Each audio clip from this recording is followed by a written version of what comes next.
So hello guys, welcome back to my YouTube channel. This is new video regarding new vacancies. जैसे कि आप लोग जानते हैं IDBI बैंक जो है, ठीक है, हालांकि ये प्राइवेट जॉब है लेकिन वैकेंसी उसने निकाल दी है, तो मैंने सोचा उस पर एक वीडियो बना लेते हैं, डिटेल्ड वीडियो। एंड मेरे सामने ही रखा हुआ है, पोस्ट खोल के मैंने ओपन किया हुआ है, रिक्रूटमेंट ऑफ असिस्टेंट मैनेजर, ठीक है, एंड जूनियर असिस्टेंट मैनेजर। तो इसमें असिस्टेंट मैनेजर के लिए 200 पोस्ट हैं और जूनियर असिस्टेंट मैनेजर जैम बोलते हैं जिसे, JAM जूनियर असिस्टेंट मैनेजर, उसकी 1100 पोस्टें हैं। तो अगर आप लोगों को एक स्टेबल नौकरी चाहिए, हालांकि प्राइवेट है बट वही मैं बात कहूँगा कि सैलरी अच्छी है और सिलेबस भी सेम है just like banking and SSC, तो मतलब रीजनिंग, क्वांट्स और इंग्लिश, ठीक है, वही सब आना रहता है इसमें भी।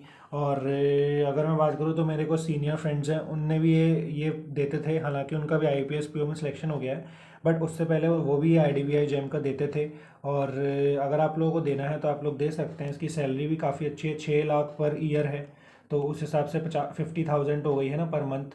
और प्रोबेशन पीरियड 1 ईयर है। रजिस्ट्रेशन डेट है 8 to 19 मार्च। तो इसकी रजिस्ट्रेशन डेट बहुत इंपॉर्टेंट है, केवल 11 दिन के लिए है, ये ज़रूर याद रखना अगर आपको इसका फॉर्म फिलअप करना है तो।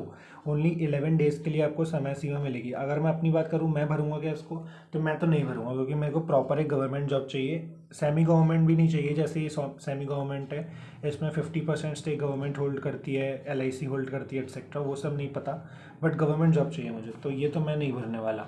बाकी आप लोग डिसाइड कर लो भरना हो तो। और एजुकेशनल क्वालिफिकेशन वही डिग्री होनी चाहिए आपके पास।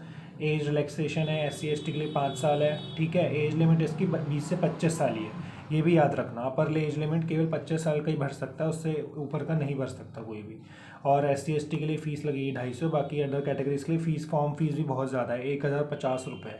सो देख लो भरना हो तो। बाकी सेक्शंस और बता देता हूँ। एक तो लॉजिकल रीजनिंग आता है, जिसमें डाटा एनालिसिस इंटरप्रिटेशन आता है, और इंग्लिश लैंग्वेज आता है, क्वांट्स आता है, और जनरल अवेयरनेस आता है। शायद पेपर इसका एक ही होता है, प्री और मेंस टाइप का नहीं होता है। So thanks for watching this video and subscribe my channel to see all the vacancies as well as my journey throughout. Bye bye.